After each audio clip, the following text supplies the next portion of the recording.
During the Second World War, the United Kingdom became a beacon for hope against the fascist states in mainland Europe, and often epitomised resistance and freedom as it held out against invasion.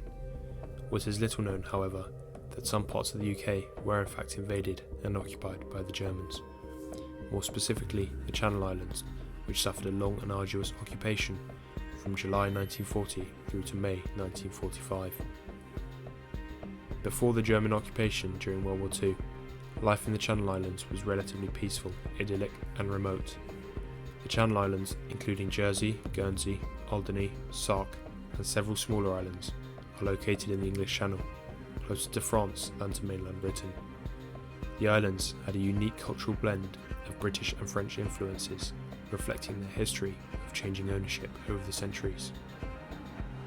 When World War II erupted in September 1939 with the German invasion of Poland, the Channel Islands' isolation seemed like a protective buffer from the conflict. However, the early months of the war brought a sense of unease. The British government was concerned about the potential for a German invasion and the strategic significance of the islands. As a precautionary measure, British troops were stationed in the Channel Islands.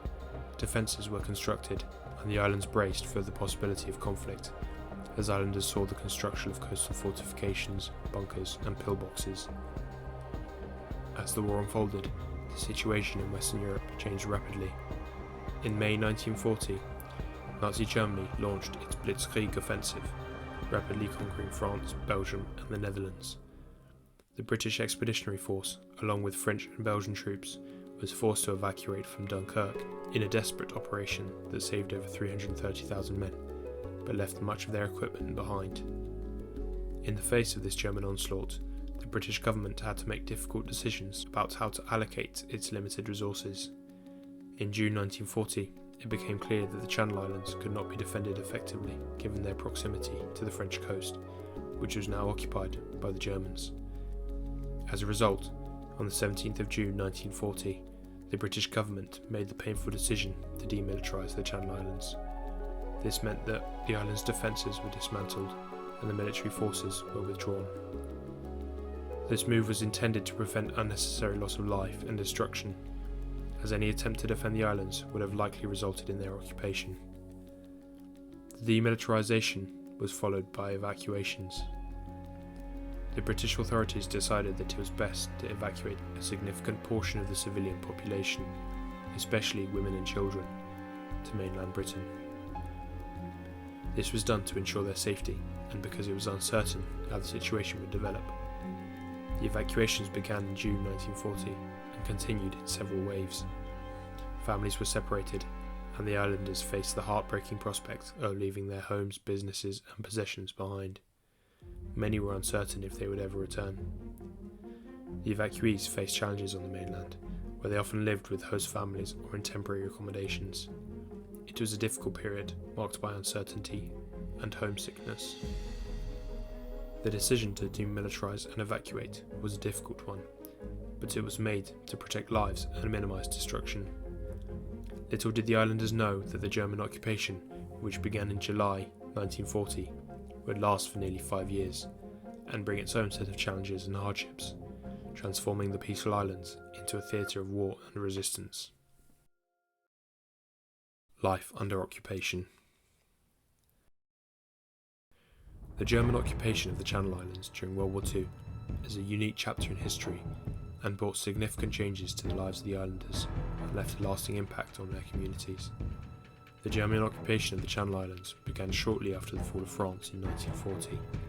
Recognising the strategic importance of these islands, Hitler ordered their occupation as a part of his broader plan to fortify the Atlantic Wall, a coastal defence system intended to deter an Allied invasion.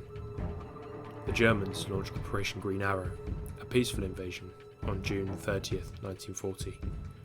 They arrived on the islands with a small force, meeting no resistance, and issued an ultimatum to the bailiffs, the island's political leaders, demanding surrender. Unwilling to see their communities ravaged, the bailiffs complied, and the island's occupation began without bloodshed. The Germans established a military administration on the islands, dividing them into two administrative regions, the bailiwick of Jersey and the bailiwick of Guernsey. Initially, The island's administrative structures remained largely intact, with the existing legal and political systems continuing to function under German oversight. The islands were ruled by military governors, the most notable being General Oberst Friedrich Dollmann. German forces established headquarters, barracks, and coastal defences throughout the islands. The German administration controlled every aspect of life, including communications, transportation, and the economy. Collaboration with the occupying forces varied among the islanders. While some islanders chose to cooperate with the Germans, others engaged in passive or active resistance. Collaboration was driven by a mix of factors, including fear, economic necessity, and personal beliefs. Some islanders were coerced into working for the Germans, while others saw opportunities for profit. Collaborators worked in various roles, from civilian administrators to police auxiliaries. The German occupiers also recruited some islanders into the organisation Todt, a labour force responsible for constructing fortifications. Civilian life during the occupation was marked by both hardship and resilience. The Germans imposed numerous restrictions on the population. Rationing was introduced, leading to shortages of food and essential supplies. Islanders had to contend with curfews, censorship, and the presence of German soldiers. The island's population faced challenges, including the separation of families due to evacuations and the uncertainty of life under occupation. Some islanders, particularly those with British or Allied sympathies, felt isolated and oppressed. One of the most visible changes brought about by the occupation was the extensive fortification and construction projects undertaken by the Germans. The Channel Islands became a fortress, with the construction of bunkers, coastal defences and tunnels. German engineers and slave labourers transformed the landscape, leaving a lasting legacy of fortifications. The most significant construction project was the construction of the Jersey War Tunnels, an underground complex built into the hillside as a hospital and barracks for German troops. Today, these tunnels serve as a museum and a reminder of the occupation. While the occupation witnessed various forms of collaboration, resistance also emerged. The resistance movement, known as the Island Resistance, was a network of individuals committed to undermining German authority. Acts of sabotage, intelligence gathering, and providing assistance to escape prisoners of war occurred throughout the occupation. One notable figure was Major General Philip John Denton, who operated a resistance cell on Jersey. He played a significant role in orchestrating sabotage operations and gathering intelligence on German fortifications. The British government closely monitored events in the Channel Islands throughout the occupation. From a military perspective, recapturing the islands was not considered strategically essential, as resources were focused on the broader war effort. However, the government maintained diplomatic contact with the German occupiers through the Red Cross and sought to ensure the welfare of the islanders. One of the most striking aspects of the German occupation of the Channel Islands was the isolation and siege endured by the islanders. Following the fall of France in 1940, the Channel Islands were the only part of British territory occupied by Nazi Germany. Cut off from the United Kingdom and Allied forces, the islands became strategically insignificant and their defence was deemed untenable. The isolation was keenly felt by the islanders. They are effectively left to their own devices, isolated from the rest of the world, and vulnerable to the Germans. Despite this isolation, the people of the Channel Islands maintained their British identity and loyalty to the Crown throughout the occupation. As the war progressed, the British government planned Operation Nest Egg, a potential liberation of the islands. However, this liberation did not occur until the 9th of May 1945, when German forces in the Channel Islands surrendered.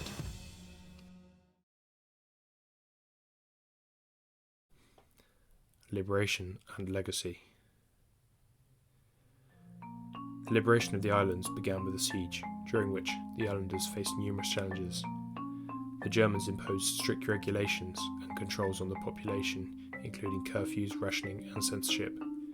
The islanders had limited access to news and information from the outside world, leading to a sense of uncertainty and isolation. The lack of supplies and resources, compounded by the destruction of the island's agricultural infrastructure, created food shortages. Islanders had to rely on ingenuity and resourcefulness to survive, growing their own vegetables and finding creative ways to supplement their meagre rations.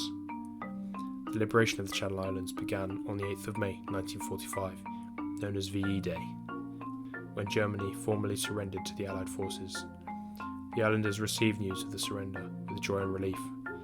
In the days that followed, the British forces arrived to officially liberate the islands, and the island's residents, who had endured 5 years of occupation, greeted the British liberators with open arms.